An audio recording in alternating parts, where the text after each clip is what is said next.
Good morning, all of you. So let's start with our daily analysis of the Hindu newspaper dated 16th of May. So on the first page, there are certain news which are important from an examination point of view.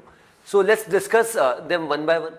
Well, the first news says, Center is against any ethnic division, says Manipur CM. So यहाँ पे मणिपुर के जो chief minister है उनका एक बहुत बड़ा statement आया कि यहाँ पे सेंटर किसी भी तरीके से नहीं चाहता कि किसी भी तरीके से on the basis of ethnicity, on the basis of language, on the basis of culture, यहाँ पे जो ट्राइबल और नॉन ट्राइबल पॉपुलेशन के बीच में जो इश्यूज चल रहे हैं मणिपुर में, इसकी वजह से यहाँ पे ये जो डिवाइड है वो कहीं ना कहीं क्रिएट हो।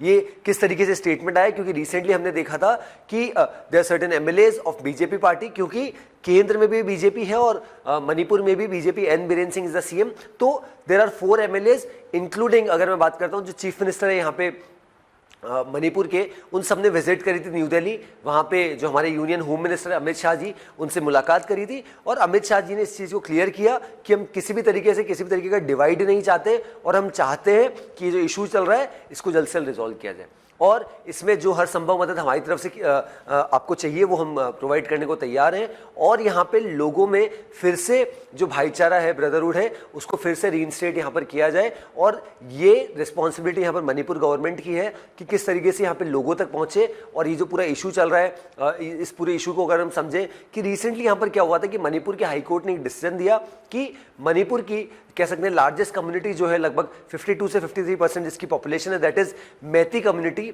उनको शेड्यूल्ड ट्राइब्स का यहाँ पर दर्जा दिया जाए। जैसे यहाँ पर ये डिसीजन आया तो उसके बाद हमने देखा कि मणिपुर की जो ट्राइबल पॉपुलेशन है उन्होंने इसका प्रोटेस्ट किया और वो प्रोटेस्ट बढ़ते बढ़ते बहुत ज़्यादा हो गया और फाइनली स्टेट गवर्नमेंट को पुलिस फोर्सेस का यहाँ पर इस्तेमाल करना पड़ा। बट ये प्रोटेस्ट इतना ज़्यादा यहाँ पर डेडली हो चुका था और काफ़ी सारे लोगों की जान यहाँ पर जा रही थी, तो कहीं ना कहीं स्टेट गवर्नमेंट भी सिचुएशन को कहीं ना कहीं काम डाउन करने में यहाँ पर उनको काफ़ी मुश्किल यहाँ पर फेस करने को पड़ी। इसी वजह से फाइनली सेंट्रल गवर्नमेंट ने क्या किया, यहाँ पे इंटरवीन किया और फाइनली इस इशू को रिजॉल्व यहाँ पे किया जा रहा है। ये इशू बाद में और बढ़ गया क्योंकि there are nearly 10 legislators of यहाँ पे मणिपुर जो बीजेपी पार्टी के, ये 7 आर फ्रॉम बीजेपी, 2 जिन्होंने यहाँ पर समर्थन दे रखा है एक दूसरी पार्टी और एक इंडिपेंडेंट एमएलए, इन्होंने भी प्रोटेस्ट यहाँ पर किया जो कि ट्राइबल कम्युनिटी को कहीं ना कहीं रिप्रेजेंट यहाँ पे कर रहे थे। बट ये क्लियरली यहाँ पर अमित शाह जी ने क्लियर कर दिया है और अब यहाँ पे एन बीरेन सिंह जी जो सीएम है मणिपुर के, उन्होंने भी क्लियर कर दिया कि हम किसी भी तरीके का डिवाइड यहाँ पे नहीं चाहते। So this was about this news. Then second news, DK Shiv Kumar escapes Delhi visit, suspense continue. So यहाँ पे कर्नाटका में एक ह्यूपिंग मेजोरिटी यहाँ पर कांग्रेस पार्टी को यहाँ पे मिली, जहाँ लगभग 224 सीट्स विधानसभा की सीट्स है और जहाँ पे कांग्रेस पार्टी को 135 सीट्स अकेले के दम पे यहाँ पर मिली है। इसमें इंडिपेंडेंट एमएलएज और बाकी छोटी पार्टीज के हम इंक्लूड नहीं करें। बट अब यहाँ पे सबसे बड़ा सवाल यहाँ पर कांग्रेस पार्टी के लिए कि क्या फॉर्मर चीफ मिनिस्टर सिद्धरामैया को फिर से सीएम बनाया जाए या फिर अभी जो कर्नाटका प्रदेश कांग्रेस कमेटी के चीफ है that is mister D K Shiv Kumar, उनको यहाँ पर बनाया जाए। तो ये जो टसल है इसके लिए हमने देखा था कि संडे को भी मीटिंग हुई थी। संडे को बेंगलुरु में काफ़ी सारे जो सीनियर डिग्नेटरीज हैं कांग्रेस पार्टी के, उनकी मुलाकात हुई along with all these probable candidates of chief minister, but कोई सोल्यूशन यहाँ पर नहीं आया था। उस समय सोल्यूशन यहाँ पर बता दिया गया था कि मल्लिकार्जुन खड़गे जी जो है, जो कांग्रेस पार्टी के राष्ट्रीय अध्यक्ष है, नेशनल प्रेसिडेंट है, उनके ऊपर ये ओनस लाई करता है कि वो फाइनली किसे सीएम बनाना चाहते हैं। बट कल भी जिस तरीके से पूरा घटनाक्रम यहाँ पे चला, यहाँ पे एक टीवी इंटरव्यू यहाँ पर दे रहे थे सिद्धरामैया जी, तो उन्होंने बोला कि यार 135 में से मेजोरिटी ऑफ द एमएलए जो है उनको जो सपोर्ट है, उनका सपोर्ट मुझे है और मैं यहाँ पर सीएम बनना चाहिए। और जब डीके शिव कुमार जी के बारे में जिस तरीके से टसल यहाँ पे चली कि उनको बनाया जाए, तो उनको फिर दिल्ली यहाँ पर बुलाया गया सिद्धरामैया जी के साथ। बट डीके शिव कुमार जी ने क्लियर कर दिया इस चीज़ को कि मेरी तबीयत यहाँ पर ख़राब है और इसी वजह से मैं दिल्ली यहाँ पर विजिट नहीं कर सकता। सो ये क्लियरली एक मैसेज है कि कहीं ना कहीं कर्नाटका में भले ही यहाँ पर सरकार कांग्रेस की आ चुकी है, बट ये जो लीडरशिप टसल यहाँ पर चल रहा है, और क्योंकि यहाँ पर कांग्रेस पार्टी इस बार ज़्यादा सतर्क है, क्योंकि ऐसा ही कुछ हमने पहले भी देखा था जब राजस्थान में जब सीएम यहाँ पर अशोक गहलोत जी को बना दिया गया था 2018 के विधानसभा इलेक्शन जो 1 दिसंबर को हुए थे, और उस समय जो प्रदेश कांग्रेस कमेटी के चीफ थे सचिन पायलट जी, उनको कहीं ना कहीं दरकिनार कर दिया था और वो टसल अभी तक भी चल रहा है। इवन आज की न्यूज़पेपर में भी हम पढ़ेंगे कि सचिन पायलट जी अपनी एक यात्रा यहाँ पर निकाल रहे हैं और जो करप्शन इश्यूज यहाँ पर चल रहे हैं राजस्थान गवर्नमेंट में, उनके खिलाफ, अपनी ही सरकार के खिलाफ उन्होंने यहाँ पर मोर्चा खोल दिया है। तो इसी वजह से ये पूरा इशू फिर से यहाँ पे बढ़ चुका है बिटवीन द लीडर्स कि किसे यहाँ पर सीएम बनाया जाए। As you can see, Randeep Surjewala is there, then DK Shiv Kumar and Siddaramaiah. ये देखिए, Pilot's ultimatum to Gehlot government, act on graft cases. So ये यहाँ पे करप्शन वाला इशू है और जैसा हमने एक डिस्कस किया कि एक जो पहले यहाँ पर कहीं ना कहीं कांग्रेस पार्टी ने 4.5 साल पहले जो राजस्थान में जो हुआ था, अब वैसा ही कुछ आने वाले समय में क्या पता कर्नाटका में हो, क्योंकि दोनों ही लीडर्स ये चाहते हैं कि हमें सीएम यहाँ पर बनाया जाए। तो इस वजह से इशू यहाँ पर और बढ़ता जा रहा है। चलिए आगे बढ़ते हैं। नेक्स्ट न्यूज, अब ये थोड़ा सा कॉन्ट्रोवर्शियल हो गया, अडानी हिंडनबर्ग। देखिए इसको समझते हैं। SEBI that is securities exchange board of India denies probing Adani since 2016, Congress says minister misled Lok Sabha. So यहां पे सेबी के जो रिप्रेजेंटेटिव है securities exchange board of India के, उन्होंने सुप्रीम कोर्ट ने बोला कि हम किसी भी तरीके का यहां पे अडानी एंटरप्राइज के ऊपर प्रोब जो है इन्वेस्टिगेशन 2016 के बाद से नहीं कर रहे थे। तो जैसे ही यहाँ पर इशू पूरा आया और इसका जानकारी अगर हम देखें तो पहले जिस तरीके से केस चल रहा है, सेबी ने रिसेंटली बोला था कि हमें 6 महीने का और समय दीजिए सुप्रीम कोर्ट को ताकि हम पूरा इस पे यहाँ पे काम कर सके, बट यहाँ पे इसको क्लियरली स्टेट यहाँ पे कर दिया गया कि ऐसा नहीं होगा। अब ये पूरा इशू यहाँ पर क्या चल रहा है कि कल के दिन क्या हुआ कि सेबी के रिप्रेजेंटेटिव्स ने बोला कि हम किसी भी तरीके का यहाँ पे जो प्रोब है इन्वेस्टिगेशन है 2016 से नहीं कर रहे, लेकिन जो मिस्टर पंकज चौधरी है जो दैट इज यहाँ पे लिखा भी minister of state for finance Pankaj Chaudhary, जिन्होंने लोकसभा में एक स्टेटमेंट दिया था कि सेबी यहाँ पर कहीं ना कहीं इन्वेस्टिगेशन कर रहा है किसके खिलाफ, अडानी, जो काफी समय से यहाँ पे चल रही।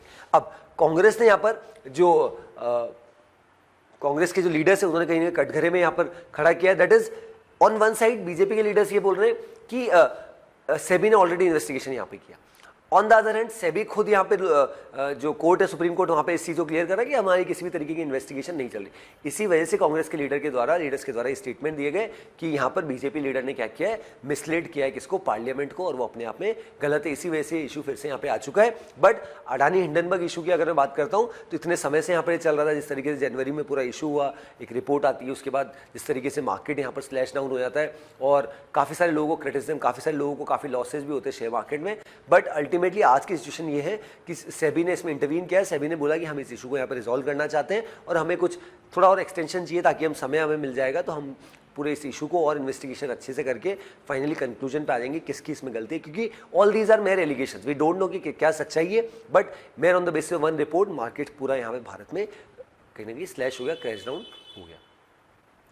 Then next, Turkey faces election run off, इसको हम वर्ल्ड सेक्शन भी पढ़ेंगे, बट हमने कल भी डिस्कस किया था हमारे न्यूज़पेपर एनालिसिस में कि टर्की में यहाँ पर जो, और टर्की को 100 साल यहाँ पे हो जाएंगे 2023 में। अभी जो इलेक्शन चल रहे हैं काफ़ी क्लोज है, बट जो अभी जो इनकम्बेंट प्रेसिडेंट है दैट इज रसिप तैयब अर्दोगन, उनको कहीं ना कहीं थोड़ी सी मेजोरिटी है। और अब यहाँ पे जो फाइनल फेस ऑफ है वो ऐसा बताया जा रहा है कि 28 मई को हो सकता है, क्योंकि अभी यहाँ पे टर्की में देयर आर 4 प्रेसिडेंशियल कैंडिडेट, जो अगर किसी भी प्रेसिडेंट को मेजोरिटी यहाँ पर मिल जाती है तो फिर तो वो प्रेसिडेंट बन जाते हैं, बट अगर किसी को मेजोरिटी 50% से ज़्यादा का मार्क यहाँ पर नहीं मिलता तो फिर क्या हो जाता है कि जो टॉप 2 कंटेंडर्स है उनके लिए फिर से वोटिंग होगी। और अभी ऐसा बताया जा रहा है कि 28 मई इज द डेट जब यहाँ पे फिर से वोटिंग हो सकती है। सो इसको हम और अच्छे से आगे बढ़ेंगे।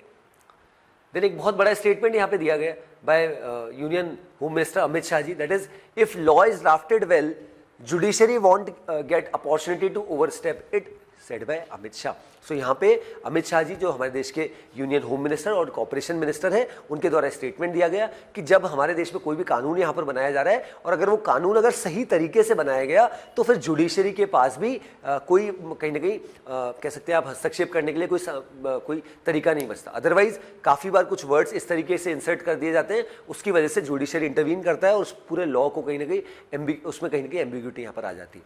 अब यहाँ पे भी रिसेंटली क्या हुआ है कि एक कहीं ना कहीं कॉन्फ्रेंस यहाँ पे अटेंड कर रहे थे, उसमें उस कॉन्फ्रेंस को एड्रेस कर रहे थे हमारे minister union home minister Amit Shah ji. उस एड्रेस के दौरान ही उन्होंने वहाँ पे एग्जांपल दिया आर्टिकल 370। उन्होंने बोला कि जिसने भी ये कानून बनाया था आर्टिकल 370 जम्मू कश्मीर को जो स्पेशल स्टेटस देता है, जिसको 5 अगस्त 2019 को रिवोक कर लिया गया, तो उस समय भी जो लॉ मेकर्स है उन्होंने वहाँ पर एक चीज़ लिखी थी, that is this is a temporary provision. तो एक टेम्परेरी वर्ड की वजह से आज उसको यहाँ पे हटा दिया गया, बट वो टेम्परेरी वर्ड लगभग हमारे देश में लगभग 70 साल तक यहाँ पर उसको एक्सटेंड 72 ईयर्स तक एक्सटेंड कर दिया गया। तो इसी वजह से यहाँ पे अमित शाह जी का मानना है कि अगर if law is drafted well then judiciary won't have the power to intervene it और make changes to it.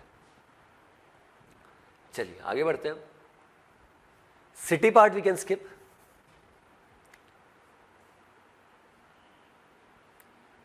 This is the state news, lot of political news are there.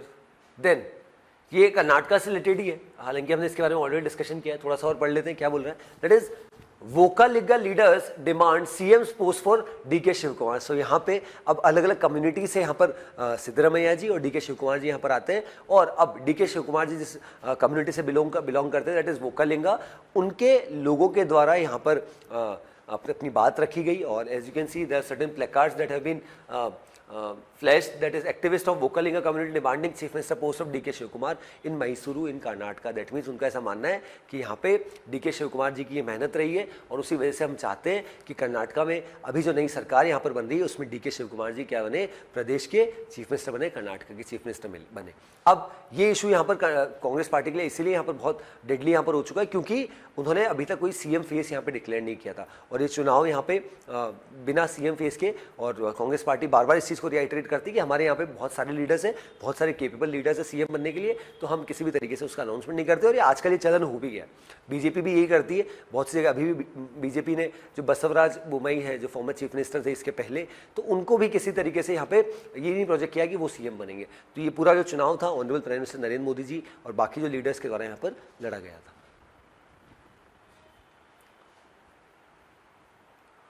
चलिए, then on the editorial section today we'll be discussing only one editorial and that is also a bit political about Maharashtra की politics, उसके बारे में थोड़ा सा समझेंगे कि basically यहाँ पर हुआ क्या है और क्यों यहाँ पर शेड्यूल टाइम की यहाँ पर ऑर्डर ने बात की। अब देखिए, यहाँ पे ऑर्डर का ऐसा मानना है कि रिसेंटली अभी क्या हुआ था कि गवर्नर ने ये बोला था कि देखिए, हम महाराष्ट्र की अगर पॉलिटिक्स की समझे तो महाराष्ट्र की स्थिति यहाँ पर कहीं ना कहीं बहुत अजीब सी किस तरीके से, अगर हम इसका थोड़ा कॉन्टेक्स्ट समझे तो जिस तरीके से बीजेपी और शिवसेना पहले एक ही पार्टी होती थी, जब शिवसेना दो फैक्शन हो चुके हैं, एक उद्धव ठाकरे जी वाला और एक एकनाथ शिंदे जी वाला। अब इस पूरे इशू को अगर हम समझे तो पहले क्या होता, बीजेपी और शिवसेना ने साथ में चुनाव लड़ा था। सामने कौन कौन सी पार्टी थी? सामने थी कांग्रेस पार्टी और एनसीपी।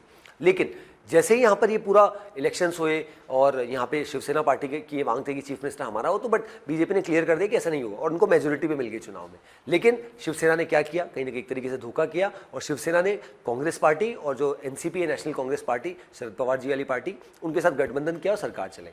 लगभग ये सरकार 2 साल तक चली। अब क्या हुआ, शिवसेना का ही एक धड़ा, दैट इज एकनाथ शिंदे जी जिसको लीड कर रहे थे, वो कहीं ना कहीं वहां से चेंज हो गए और उन्होंने यहाँ पर अपने एमएलएस के साथ यहाँ पे बीजेपी के साथ कोalition गवर्नमेंट बना दी। और ये जो पूरा इशू यहाँ पर चले गया इलेक्शन कमीशन के पास कि कौन उत्तराधिकारी है शिवसेना पार्टी का। तो बाद में फाइनली सुप्रीम कोर्ट ने इंटरवीन किया, सिंबल वगैरह यहाँ पर बांटे गए, अलग अलग नाम दिए गए, और फाइनली शिवसेना का जो एक्चुअल सिंबल है वो बो एंड एरो का, वो यहाँ पर एकनाथ शिंदे जी को दे दिया गया। अब यहाँ पे ऑर्डर ने क्रिटिसाइज किया गवर्नर को कि गवर्नर को किसी भी तरीके की इंटर स्टेट या with in inter party politics अगर हो रही तो उसमें कहीं ना कहीं किसी भी तरीके का हस्तक्षेप नहीं होना चाहिए।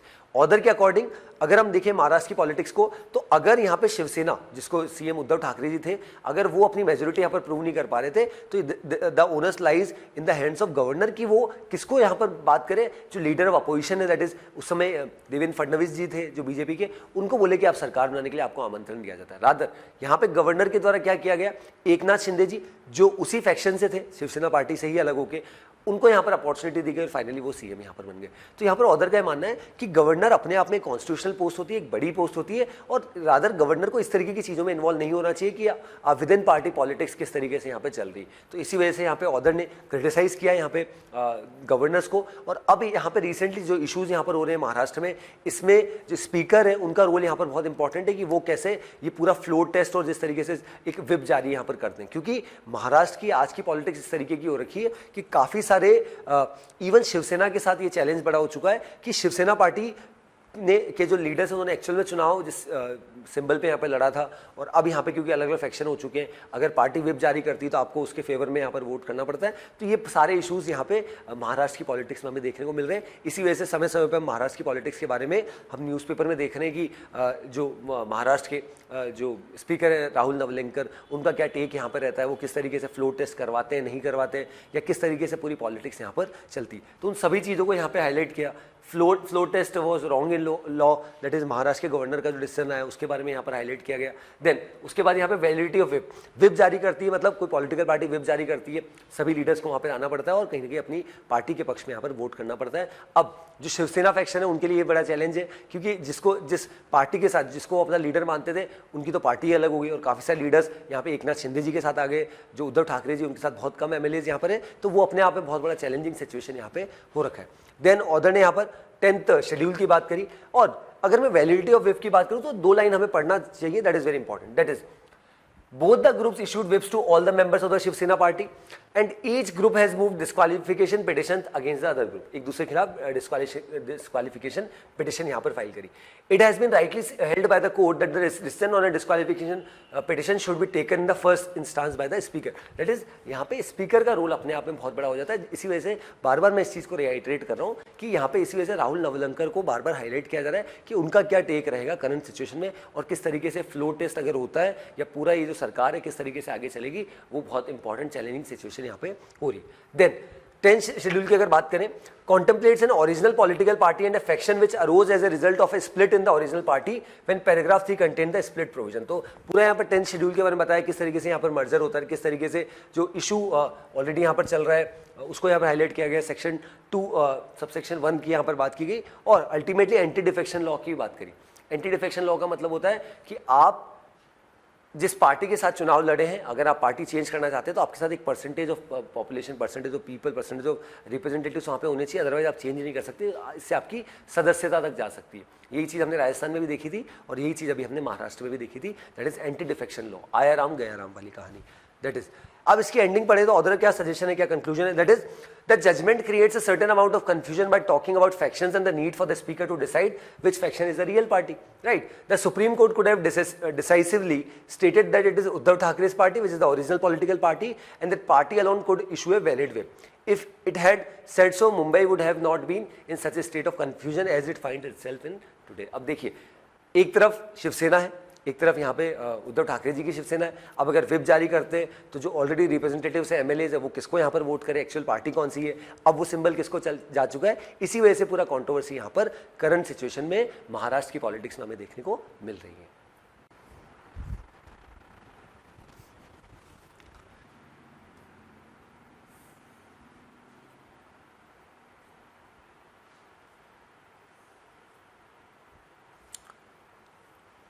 Okay. Next news. Center faces tough choice as Taliban pick a new ambassador for Delhi। अब देखिए, यहाँ पे लगभग 1.5 साल का समय हो चुका है जब तालिबान यहाँ पे पावर में आ चुका है। उससे ज़्यादा समय 15 अगस्त 2023 को 2 साल यहाँ पे कंप्लीट हो जाएंगे। और this is not the first time कि तालिबान पावर में आए। तालिबान सेकंड टाइम पावर में आया। पहले भी तालिबान 1996 से 2001 तक यहाँ पे अफगानिस्तान में रूल कर चुका है और अब this is the second instance.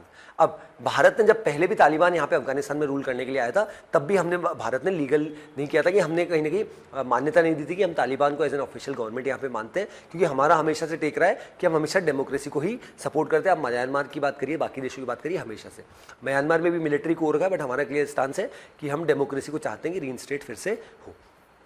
अब करंट सिचुएशन की अगर बात करें तो यहाँ पे देयर सर्टेन कंट्रीज जो ऑलरेडी रिकॉग्नाइज और कहीं ना कहीं काफ़ी अच्छे कॉन्टेक्स्ट यहाँ पर बनाए जा रहे हैं by certain countries with Afghanistan. ऐसे में भारत के लिए अभी क्या हुआ है कि तालिबान ने क्या किया है, दैट जो एक एम्बेसडर है पुराने, दैट इज़ फारिद ममुनजी, उनकी जगह एक ट्रेड काउंसिलर कादिर शाह को यहाँ पर क्या बना दिया है, एक्टिंग एम्बेसडर टू इंडिया यहाँ पर बना दिया, न्यू दिल्ली यहाँ पर बना दिया। अब हमारे लिए बहुत बड़ा चैलेंज है कि क्या हम ऑफिशियली यहाँ पर रिकॉग्नाइज करें तालिबान गवर्नमेंट को। और हालांकि ऐसा होना बहुत मुश्किल चांस है, ऐसा नहीं होगा, क्योंकि हमारी सरकार हमेशा से हर जगह डेमोक्रेसी की बात करती है। क्योंकि हमारे देश में अगर डेमोक्रेसी है जिस तरीके से, तो हम चाहते हैं दूसरे देशों में डेमोक्रेसी हो, ताकि फ्री एंड फेयर इलेक्शंस हो, लोगों को राइट टू चूज़ हो और एक बहुत बेटर तरीके से देश को यहाँ पर चलाया जा सके। तो इसी वजह से अभी यहाँ पर ये जो अपडेट आया उसकी वजह से in times to come will see कि इंडिया इस पर क्या स्टांस लेता है। बट कहीं ना कहीं एक क्लियर कट एक सिग्नल है कि यहाँ पर अफगानिस्तान चाहता है भारत के साथ रिलेशंस को नॉर्मल करना। और इंडिया, हालांकि ऐसा नहीं कि ट्रेड इंडिया ने बिल्कुल बंद कर दिया, इंडिया ऑलरेडी यहाँ पर ट्रेड कर रहा है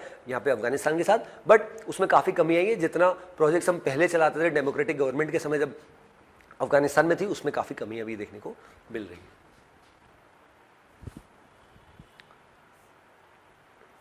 then next, Manipur tribal body moves Supreme Court for immediate deployment of army in villages। देखिए, अब यहाँ पे क्या हो रहा है कि देयर सर्टन फैक्शंस, और स्पेशली अगर मैं हमारे देश की बात करूँ तो नॉर्थ ईस्ट में अगर हम जाएंगे तो नॉर्थ ईस्ट में अलग अलग जगह अलग अलग ग्रुप्स है जिनके अलग अलग डिमांड्स रहती है, सेपरेट।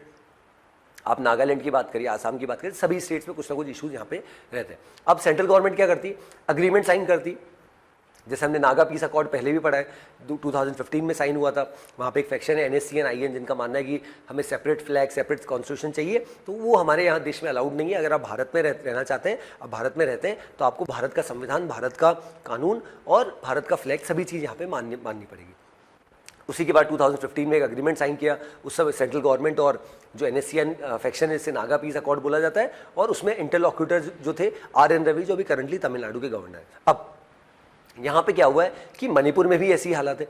मणिपुर में भी कुछ लोग हैं जिनका ऐसा मानना है कि हमें अलग प्रिविलेजेस चाहिए, अलग होना है, और ऐसे बहुत से डिमांड समय समय पर रहते हैं, और जो सरकार कभी भी, केंद्र सरकार कभी भी नहीं मानेगी। अब मणिपुर के सर्टेन विलेज पीपल, उनका ऐसा मानना है कि हम क्या चाहते हैं यहाँ पे कि आर्मी को इमीडिएटली डिप्लॉय यहाँ पर किया जाए, क्योंकि ये जो सरकार है वो कहीं ना कहीं नाकाम रही है करंट सिचुएशन को नॉर्मल करने में, और हम यहाँ पे अल्टीमेटली ये चाहते हैं कि जल्द से जल्द फिर से सिचुएशन को नॉर्मल किया जा सके और लोगों में जो ब्रदरहुड है उसको फिर से रीइंस्टेट यहाँ पे किया जा सके, ऐसा यहाँ पे लोगों का मानना है। और जब तक यहाँ पे आर्मी को डिप्लॉय नहीं किया जाएगा तब तक इस इशू को रिजॉल्व नहीं किया जा सकेगा, ऐसा यहाँ पे जो विलेज पीपल है उनका यहाँ पर मानना है।